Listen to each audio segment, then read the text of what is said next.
Sun hung low like a weary eyelid over dry river, casting long amber shadows on buildings warped by time. The town was no more than a handful of crooked structures stitched into the land by grit and stubbornness. Heat rippled off the dusty main street like smoke from an unseen fire. A dog barked once in the distance, then silence folded back over everything, soft and slow. Silas Boone guided his old bay mare down the slope and into town, the saddle creaking in quiet protest. His coat hung loose on shoulders that had grown thinner with the years, his hat pulled low over eyes the color of churned earth. The reins were worn, like everything he owned, well used and still holding on. He'd come to town for feed, a tin of coffee, and the notion of selling a few head of cattle if he could wrangle a fair price from O.L. Macready, though fair was never the man's nature. Silas didn't speak much anymore. Not since Eleanor passed 2 winters back. Folks had stopped asking him to. He spoke to the land, sometimes, to the wind, to the grave beneath the sycamore tree where his wife rested. But to people, not often. He tied his mare outside the general store and stepped onto the boardwalk, boots thudding soft against sun-warmed wood. Inside, the store smelled of tobacco and dust, like every memory he hadn't wanted to keep. He was about to ask after feed when a noise from outside stirred the air, a peculiar noise, like the murmuring of a crowd trying not to sound curious. "It's happenin' now," came a voice from behind a barrel of beans. "They're bringin' her out." Silas turned halfway. The shopkeeper, a wiry man with whiskers like dried brush, leaned forward. "You don't want to miss this," he said, his voice low with the thrill of gossip. "They're auctionin' the Mayweather widow. Right there in the square." Silas blinked. "Auctionin'?" The man nodded, eyes shining. "Her husband drank himself into a grave, left debts tall as a grain silo. Her in-laws are settin' her up like livestock. Shame, really, but you know how it goes." Silas said nothing. He paid for his coffee, shouldered the bag of feed, and stepped back into the heat. The square was gathering folk like flies to a lantern. Men leaned against posts and wagons, their voices hushed and hungry. Women kept a careful distance, some clutching children close, others turning their faces away entirely. And there she was, Clara Mayweather, standing on the old well platform as if it were a scaffold. Her dress was pale blue, faded now, but once fine. Dust clung to its hem like a rumor. She stood straight, shoulders squared, hands clasped in front of her like she was praying, but her face held no fear. It was quiet, Phil. Her eyes swept the crowd without flinching, like a candle refusing to flicker in the wind. Silas had seen her only once before, years ago. At the church potluck when her husband had still drawn breath and the bottle hadn't claimed his soul. Back then, she'd laughed lightly, the kind of laugh that sounded like a bird finding its wings. But there was no sound in her now. Just something fierce beneath the calm. Dignity like an iron fence around a broken garden. Her brother-in-law, a squat man with a slick voice, stood beside her with a ledger in one hand and a smirk on his face. "Gentlemen," he called, "this here is a rare chance. Clara Mayweather, 28 years of age, strong, educated, knows her way round a house and a field both. We ain't callin' this a sale, we're callin' it salvation." A few men chuckled. Others muttered. One or two looked ashamed, but not enough to leave. Silas stood beneath the shade of the mercantile awning, one hand resting on the hitching post. He hadn't planned to stop. He hadn't planned to stay. But something about the way Clara stood, not with pride, not with defiance, but with something older, something like survival, held him still. The bidding started low. A farmhand offered a mule and 2 pigs. Another man shouted the value of his barn roof. Clara didn't flinch. Not once. Silas saw her brother-in-law whisper to the sheriff, nothing more than a shrug from the lawman, who looked like he'd rather be anywhere else. And still Clara stood. The sound of bidding turned muddled, voices overlapping, rising, falling. The air thickened. The heat clung to Silas's throat. He should have walked away. Should have loaded his feed and headed home. But his boots didn't move. He thought of Eleanor. Of the last time she'd looked at him, all bones and fever, whispering that she didn't want to go, not yet. He'd held her hand until it was cold. He hadn't spoken since, not with heart. And then, without thinking, Silas stepped forward. His voice wasn't loud, but it cut through the din. "She don't belong to no one." The crowd turned like birds startled from wire. Silence spread out like a dropped blanket. The brother-in-law frowned. "Sir, this ain't your concern." Silas met Clara's gaze, and it was like walking into a house you once built with your own hands. Familiar, broken, waiting. "If she'll have it," he said, eyes still on hers, "I'll offer marriage. Not ownership. Not a bid. A vow." Clara didn't speak. Not right away. The wind stirred her skirts. Her hands unclasped, fell to her sides. Then, slowly, like dawn easing over a ridge, she stepped forward. Her voice was soft and even. "I'll take that offer." A breath rolled through the square. Someone coughed. Someone else muttered a prayer. The brother-in-law's face darkened like spoiled milk, but the sheriff raised a hand. "Marriage is legal," he said. "More legal than this circus." An hour later, under the withering gaze of late-day sun, Silas and Clara stood before the town's preacher. No ring. No flowers. Just two tired souls with nothing to give but what they still had, honor and the will to try. "I don't know you," she said quietly, once the words were spoken and the small crowd had dispersed. Silas nodded. "No. But I ain't here to take. Only offer." She considered that. Then mounted his mare behind him, side saddle and silent. They rode out of town slow, the road stretching long ahead of them, framed by fences and wheat and wide open space. Neither of them spoke. There was no need. The silence between them wasn't heavy. It was waiting. By the time they reached the split in the trail, the sun was kissing the edge of the earth. The Boone Ranch lay ahead, a modest house, a shed, a few tired cattle grazing beneath an endless sky. Clara's eyes lingered on the fields, on the rows of faded corn, on the grave under the sycamore tree she didn't yet know was there. "This your land?" she asked softly. Silas nodded. "It's not much." She looked at the porch swing, slightly crooked. The smoke from the chimney curling like a question. "It's quiet," she said. He helped her down. "It's honest." That night they sat across from one another at a wooden table marked by years. She ate slowly. He didn't push conversation. A lamp flickered between them, casting long shadows on the floor. When she excused herself, he listened to the creak of the stairs, to the soft closing of the guest room door. He sat for a long while after, staring into the flame. And though the house still felt hollow, something in the walls had shifted, like breath filling old lungs. Outside, the prairie wind carried the scent of sagebrush and change.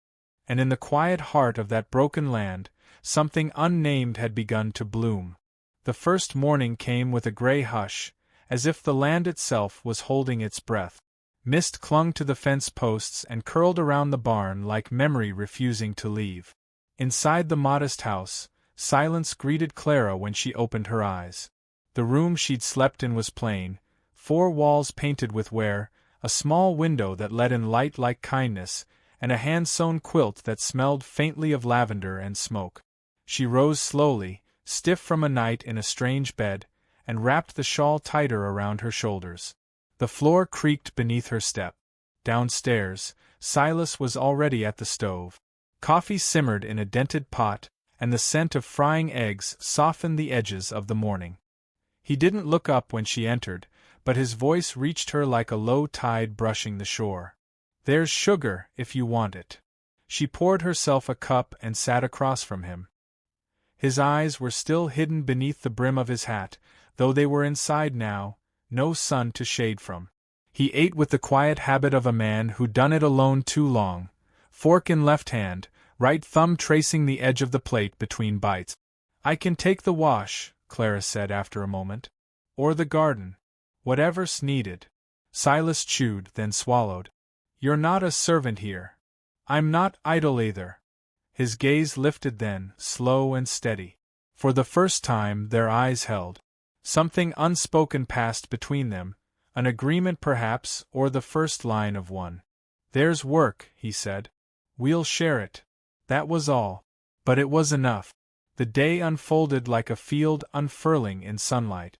Clara moved through the rooms with quiet efficiency. She wiped windows, shook dust from curtains, set pans to boil. The home responded to her presence, waking gently. By midday, she was down by the henhouse, coaxing the reluctant hens with the same calm tone she might use to soothe a fretful child. Silas worked the fence line. The posts were leaning, the nails rusted through in places. It was work he'd postponed for seasons, too stubborn or too tired to bother. Now, he drove each nail with a rhythm that echoed faintly across the pasture. Every once in a while, he glanced toward the house, toward the woman moving like a prayer through his space. When they met again by the well at sundown, neither said much. She handed him a cup of water. He took it with a nod. They stood like that for a while, two silhouettes framed by the molten horizon, the fields glowing around them. I thought you'd ask me why I said yes, she said, voice soft. He didn't answer right away. I figured you'd tell me when you were ready. Clara looked toward the hills, where shadows stretched like long, sleeping bodies. I said yes because it was a way out, but not just from them. Her hands tightened around the well's edge. From what I was becoming. I was startin' to believe I was worth no more than what they offered. Silas's jaw tensed, then loosened. You ain't. She turned to him, something fragile flickering in her gaze. I don't know who I am without shame. He looked at her then, full, no shadows in the way. Then we'll figure it out. Day by day. Clara nodded once, and the moment hung there, weightless, not yet hope, but not despair either. That night rain came. Soft at first, like whispers on the roof.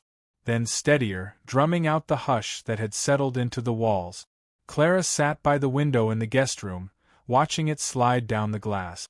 Below, in the dim of the barn lantern, she could just make out Silas tending to a calf, coaxing the frightened creature back under shelter. His hands were gentle, sure. She hadn't expected gentleness. When she lay down again, sleep came slowly. Her thoughts circled like birds unsure of where to land. But eventually, the rain lulled them still. The next day, something shifted. They worked together in the garden.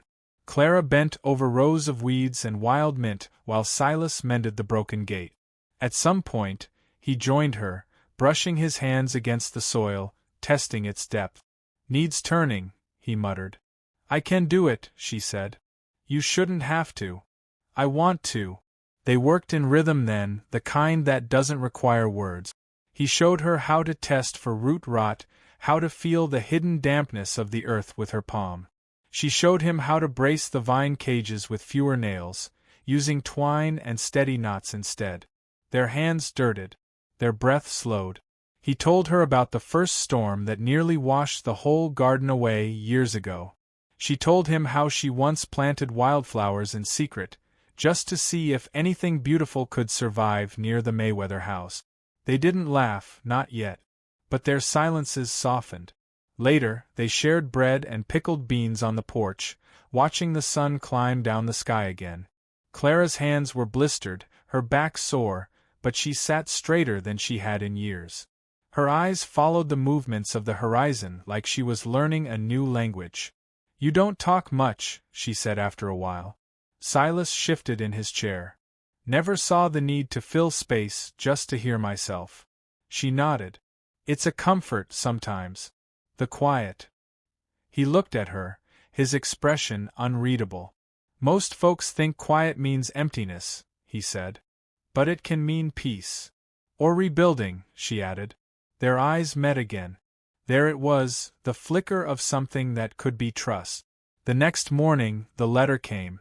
It was brought by Sheriff Amos, who arrived on horseback, a grim look on his face. Clara and Silas stood on the porch as the dust settled behind him. Didn't want to be the one, Amos said, handing over the envelope. But I figured better me than one of the townsfolk talkin'. out both sides of their mouth. Silas took the letter, weighed it in his hand like it might break. "It's from the brother-in-law," Amos added. "He's contestin' the marriage." Clara's face paled, but she didn't step back. "On what grounds?" Silas asked. "Says it wasn't legal. Claims you coerced her in front of the town. He's pushin' for an annulment. Wants her handed back. Says her debt's still his to settle and he'll collect her wages or her hand, whichever pays quickest." Silas's jaw clenched. Clara stood very still. "I'll handle it," Silas said, voice low. Amos nodded, tipped his hat, and rode off. Inside, Clara stared at the letter. She didn't open it. "I knew he wouldn't let me go quiet," she murmured.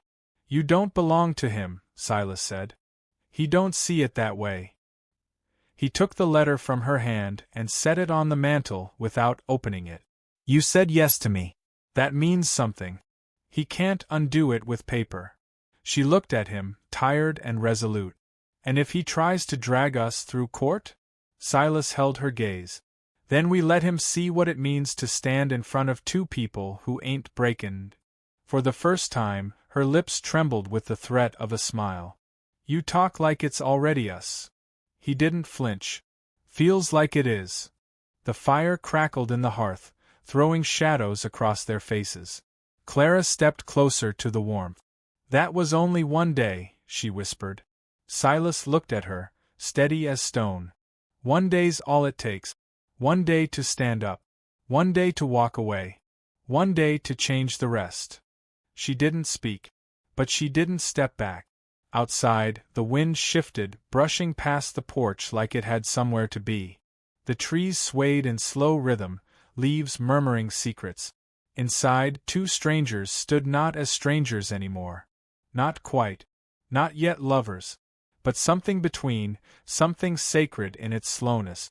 A decision made not with heat but with care. The letter on the mantel stayed unopened. The night deepened, and between the silence and the steady breath of a home no longer empty, they waited for what would come. Not with fear, but with something braver. Something that looked a little like beginning. The letter remained untouched on the mantel, its edges curling with time, as if even paper knew it wasn't welcome here. Days passed in measured rhythm. The land moved towards spring. Subtle shifts in the soil, the hush of buds forming beneath bark, mornings no longer biting cold but holding warmth like a secret. Silas and Clara moved through the days like parallel rivers, close but cautious, never quite crossing. They worked together in quiet harmony, but beneath that calm, the long silence between them stretched like the distance between stars. She often rose before him, kneading dough in the blue light of early dawn. He'd find her there with flour on her forearms, her hair loose down her back, lips parted as though she were whispering something to the dough, like prayer or memory. He never asked what she was thinking. He'd walk the outer fields, repairing irrigation ditches, checking traps for coyotes. In the evenings, they shared supper, each speaking in soft murmurs, the conversation drifting from crops to weather to old stories about people neither of them really knew. It was as if both feared breaking the fragile peace they'd built too fast, too soon. Then one morning, the silence fractured. Clara stood near the porch steps, her skirt caught by the wind, holding a letter that had come in the mailbag, another from the Mayweather man. She did not hand it to Silas. "I want to burn it," she said quietly. "Then do," he replied without looking up. "I want to read it first." Silas laid his axe down and turned to her. The stillness of the morning wrapped around them, the birds quiet in the branches above. Clara opened the letter. Her eyes moved line by line, her expression changing in shades, indignation, hurt, a flicker of fear, and finally, something colder. "He says he'll come himself," she said. "He says I'm a thief, of my own name, of his family's pride." Silas took a step closer. "You ain't stolen a thing. You walked." "He won't see it that way." "Let him come," Silas said, voice like low thunder. "He'll learn what he's standin' against." But Clara didn't move. Her grip tightened on the letter. "What if he comes with lawmen?" What if he speaks louder than we can? He don't know truth like we do. She looked up at him. But do we know it? What are we, Silas? Husband and wife by paper, but not by touch. Not by truth. Not yet. Her voice broke slightly on that last word. Not with anger. With uncertainty. Silas said nothing for a long moment. Then he stepped off the porch, stood beside her. We ain't touched this like lovers, he said softly. But I've been buildin' something with you. Day by day. Board by board. That's truer than any ceremony. Clara blinked hard against the wind. Or maybe it was something else. I just need to know this is real. That I didn't trade one kind of cage for another. He reached toward her then, not to take her hand, not yet, but to rest his palm against the railing, just close enough. You ain't caged here, Clara. The door's always open. But if you choose to stay, I'll make this home hold your name with pride. She stood there, searching his face for a long breath of time. Then, in silence, she tore the letter once, twice, let the pieces fall into the wind. They shared the work more closely after that. He taught her how to read the sky's moods, the curl of clouds that meant a storm, the color of morning light that warned of wind. She taught him how to coax flavor from dried herbs, how to mend shirts without leaving a trace of threadwork. It was not love yet, but it was care. And sometimes that's the truest beginning. One evening, while Clara mended a saddlebag by the hearth, Silas brought down an old box from the attic. My late wife's, he said simply, setting it between them. Clara looked up, unsure. I never kept much, he continued, but some things I couldn't throw. I think maybe now, someone else ought to carry the weight. She opened the box slowly. Inside were remnants of another life, embroidered handkerchiefs, a music box with a cracked lid, a locket with no picture left in it. At the bottom, a folded quilt, colors faded with time. Clara lifted it gently, ran her fingers across the threads. She had steady hands, she murmured. She was gentle, Silas said. Like you. Clara looked at him then, but he was staring into the fire. She passed on a winter morning. Just never woke.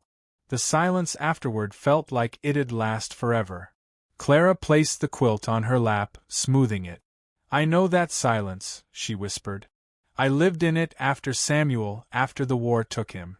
But even before that, it was quiet between us. Like we were just waiting for grief to finish the job. Silas finally looked up. Do you still carry him? Clara considered that, then shook her head slowly. No. Not anymore. The pain stays like echo, but the weight's gone. The fire popped, and she added softly, maybe that's why I was brave enough to say yes to you.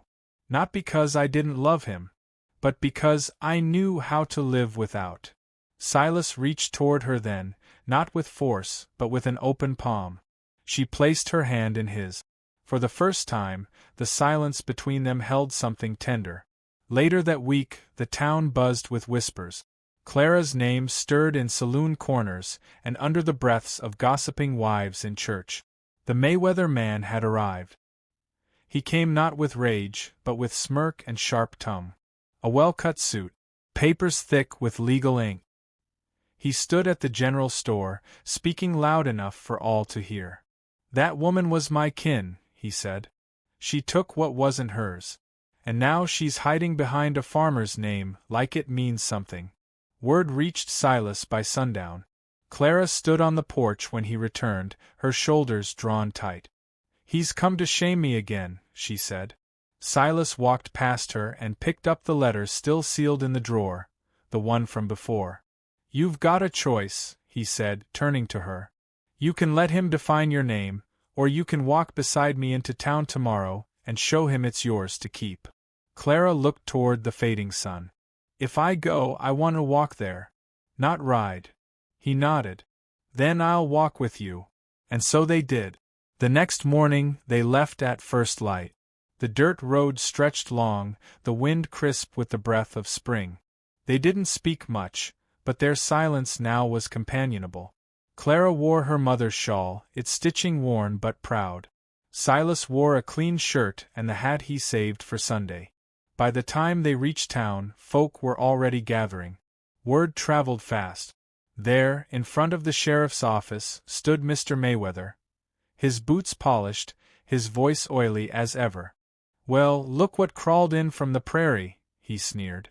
"Clara, you forget which house you belong to?" Clara stepped forward, chin lifted. "I didn't forget. I just stopped pretending it was ever a home." Murmurs rippled through the crowd. Mayweather scoffed. "You can't just walk away from duty. From name. From blood." "I didn't walk from duty," she said. "I walked from cruelty. From being sold like cattle.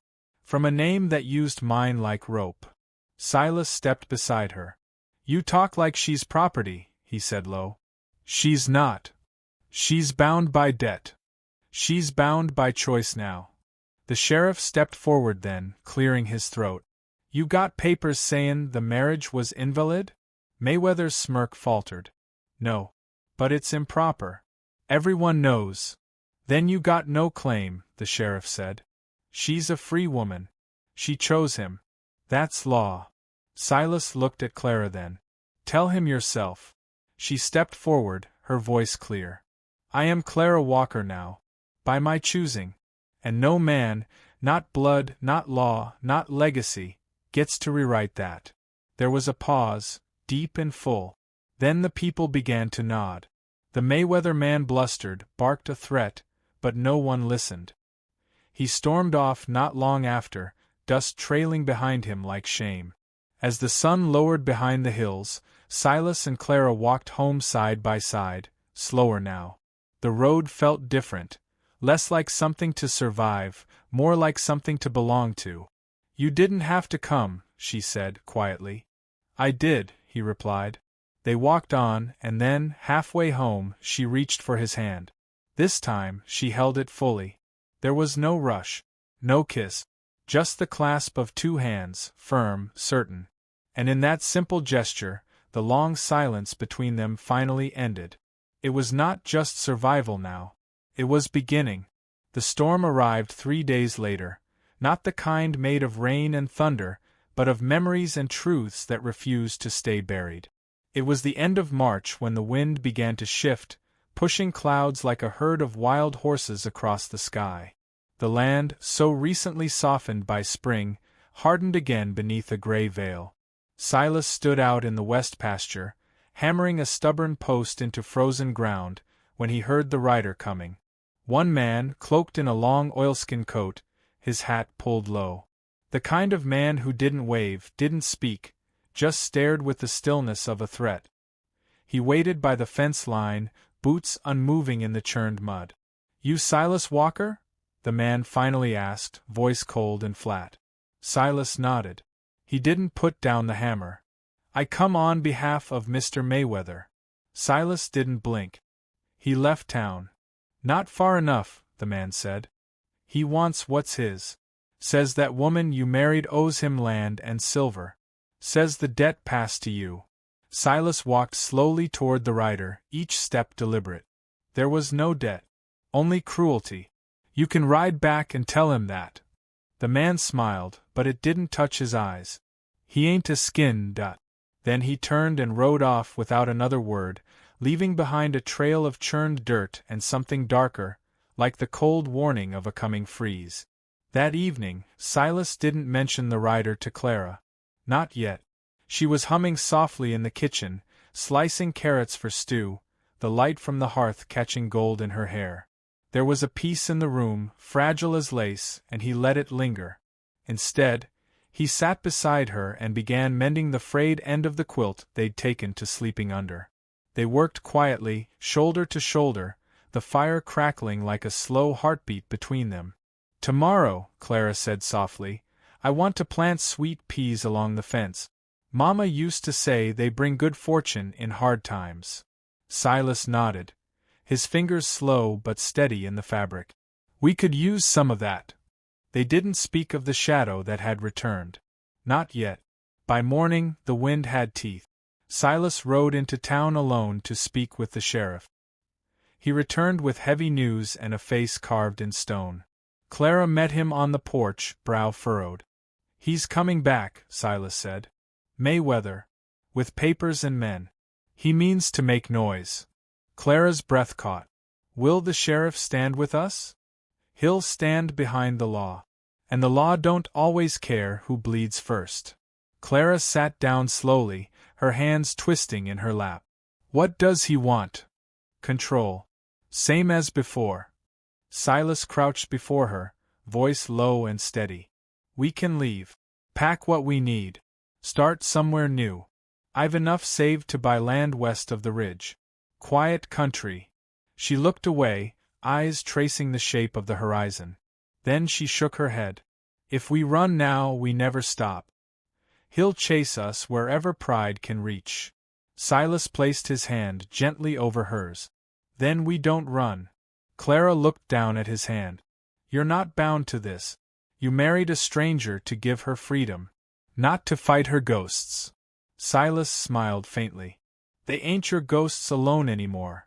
That night, Clara couldn't sleep. She rose quietly, wrapped her shawl around her shoulders, and stepped outside. The sky was a blanket of deep gray, stars hidden, the wind restless in the trees. She walked to the edge of the field, to the bare patch where she had planned to plant her mother's sweet peas. The earth felt hard beneath her feet, but as she knelt and pressed her hands into it, she felt something soften inside herself. She whispered into the soil. For the ones who couldn't stay. For the ones who ran. And for those of us still trying. Then she pressed the seeds into the ground with fingers shaking not from cold, but from knowing. Behind her, soft footsteps approached. Silas stood with a lantern in hand, the light catching his profile like sculpture. He didn't speak. Just set the lantern down and knelt beside her. Together, they buried the seeds. Mayweather returned 2 days later, this time with 2 men in suits and 1 man with a badge from another county. The wagon they arrived in was polished, too fine for a place like this. Clara stood tall in the doorway as they approached. Silas was at her side. Miss Clara, Mayweather said with a mocking bow. Or is it Mrs. Walker now? Though I question the legality. Clara didn't flinch. You've come to make a show. But the audience won't applaud. I've come for what's owed, he snapped, tossing a packet of documents onto the porch. Unpaid debt, property, damages. You left under contract. He took you under false pretense. You auctioned me like furniture. I offered you security. You offered me silence. Mayweather stepped forward, eyes narrowed. You've always been a difficult woman. But now you're trespassing. Silas stepped in then, calm but solid. She's not trespassing. She's home. Mayweather turned his glare. And you are harboring stolen goods. I see no chains, Silas said. Only a man desperate to control what no longer fears him. The sheriff from the other county spoke up then. Enough words. These papers give us the right to seize land until the debts are settled. Silas reached into his coat, pulling out a single folded paper. And this gives me the right to contest. A judge in Redwood signed it yesterday. Clara is no longer under Mayweather guardianship. And this land? It's in both our names. The sheriff hesitated. Mayweather sputtered, then snatched the paper, eyes scanning. He paled. This won't hold. Then sue me, Silas said, calm as rain. But know this. If you set foot past my fence again, you better come not with papers, but with heaven's mercy. The sheriff met Silas's gaze, then nodded once. We're done here. Mayweather tried to protest, but the others were already turning back. The storm had passed. And lost. That evening, the wind quieted. The air smelled of earth and promise. Clara stood by the fence where the sweet peas now slept under soil, and Silas came to her side with a flask of warm cider. He'll come again someday, she murmured. Let him, Silas said. We'll be ready. She turned to him. You didn't ask for this fight. I didn't ask for you to come to me that day either. But you did. And I was never more grateful. She reached up, brushing his jaw with her fingertip. You saved me. Silas shook his head. No, Clara. You saved yourself. I just gave you somewhere to land, A long silence settled between them, but this one was filled with warmth. Then she whispered, "Would you like to kiss me now?" His breath caught, just once. Then he leaned in, gently, reverently, like a man touching flame. Their lips met in the hush of twilight, soft and slow, like the bloom of spring after a long winter. It wasn't passion that moved them, it was something deeper. A vow not made in church, but in sweat and soil and shared silence. Later, beneath the quilt stitched by another woman's hands, they lay in the quiet. "I used to think love was fire," Clara said. "Something wild. Something that burned too fast." Silas held her hand. "And now," she smiled, "now I know its shelter." And so the season turned. The sweet peas bloomed by May. They stood tall and bright, like small flags of hope. Clara tended them each morning, her fingers gentle, her eyes clear. Silas worked beside her, not as a hero, but as a man finally home. The past would always hum in the background, a song neither of them could forget. But it no longer ruled them. They had rewritten the melody. Together. And for anyone listening closely enough, their story whispered something true, that dignity is not what you're born with, but what you choose to keep. And that sometimes the boldest vow is not made in words, but in staying.